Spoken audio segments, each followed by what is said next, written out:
विगत 18 साल में जब कुछ नहीं कर पाए तो 2-4 महीना में क्या कर पा लेंगे। तो भारतीय जनता पार्टी और एनडीए में अब माननीय मुख्यमंत्री नीतीश कुमार जी और जनता दल यू का कोई स्थान ही नहीं है, दरवाज़ा बंद हो चुका है।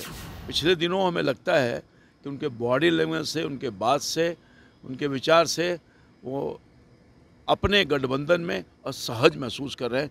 मैं जो व्यक्तिगत रूप से जितने सांसद मैं जानता हूँ। नमस्कार, मेरा नाम प्रेम है और आप लाइव स्ट्रीट देख रहे हैं। देखिए, नीतीश कुमार इन दिनों एक्टिव हो गए हैं और अपने जो नेता हैं, कार्यकर्तागण हैं, उनसे 1 to 1 मुलाकात कर रहे हैं, बात कर रहे हैं। पर देखिए, बीजेपी के सांसद हैं रामकृपाल यादव किस तरीके से मुख्यमंत्री नीतीश कुमार पे बरस रहे हैं वो देखिए। उतना ही नहीं, नीतीश कुमार इन दिनों काफ़ी एक्टिव हैं और कई विभाग में जाकर भी छापेमारी कर रहे हैं। कौन लेट से पहुंच रहे हैं, कौन जल्दी आ रहे हैं, इन तमाम चीज़ों को लेकर खूब बोले हैं रामकृपाल यादव। ठीक देखिए आप इस वीडियो में। नीतीश कुमार के सामने मुझे नहीं मालूम है कि क्या हुआ है, उन लोगों का पार्टी का अंदरूनी मामला है, मगर ये बात है कि जनता दल यू में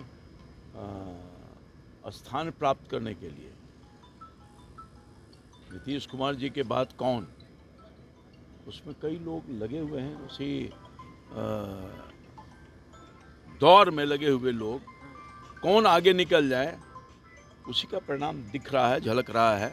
और मैं समझता हूं कि जनता दल यू का अस्तित्व धीरे धीरे समाप्त हो गया, लोगों का विश्वास खत्म हो गया है, कार्यकर्ताओं में अविश्वास का घोर संकट है और जनता का विश्वास तो है ही नहीं नीतीश कुमार जी पर और जनता दल यू पर। नीतीश कुमार का प्रेम दिख रहा है एनडीए के प्रति, हैं? एनडीए के प्रति काफी प्रेम दिख रहा है। अब देखिए बात एक बार नहीं कई बार कह दिया गया है कि भारतीय जनता पार्टी और एनडीए में अब माननीय मुख्यमंत्री नीतीश कुमार जी और जनता दल यू का कोई स्थान ही नहीं है, दरवाज़ा बंद हो चुका है। नीतीश कुमार इन दिनों एक्टिव दिख रहे हैं, लगातार अपने नेताओं से मिल रहे हैं, बैठक कर रहे हैं। नीतीश कुमार अपने नेताओं से भी मिल रहे हैं, बहुत रोज के बाद कार्यकर्ताओं को खोज रहे हैं। अब तक तो नहीं खोजे थे, कभी यहाँ कभी वहाँ, कभी इनके घर में कभी उनके घर में।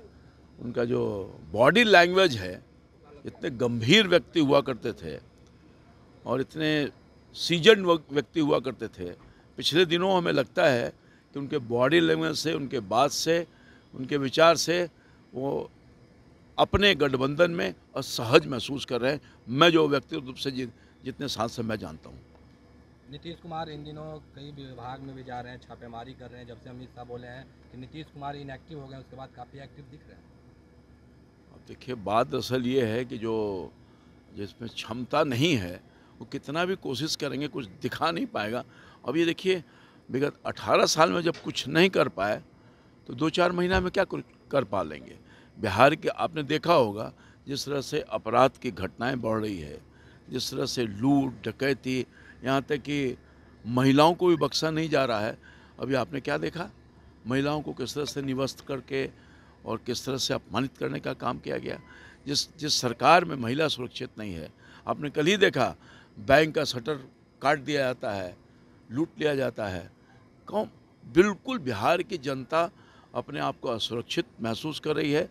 कोई आदमी अपने आप को सेफ महसूस नहीं कर रहा है और भ्रष्टाचार का आलम इतना अधिक है कि बिना पैसा दिए हुए कोई काम हो नहीं रहा है। आमतौर पर हम यही कह सकते हैं कि जो वर्तमान जो सरकार है वो अपने दायित्वों का निर्वहन नहीं कर रही है और बिल्कुल बिहार को रसातल में भेजने का काम किया है। बिहार की जनता अब इनसे तुरंत छुटकारा पाना चाहती है। जिस दिन चुनाव होगा, बिहार की जनता अपने मत के माध्यम से इनसे छुटकारा, मुझसे मुक्ति पा लेगी और भविष्य में इनको कभी मौका नहीं देने जा रही है। तो अभी आप बीजेपी के सांसद रामकृपाल यादव को सुन रहे थे। तमाम मुद्दे को लेकर क्या कुछ कहा उन्होंने, आपने सुना। उतना ही नहीं, जिस तरीके से छापेमारी कर रहे नीतीश कुमार, उस पर भी अपनी बातों को रखा। बाकी की तमाम खबरों के लिए बने रहे लाइव स्ट्रीट के साथ। धन्यवाद।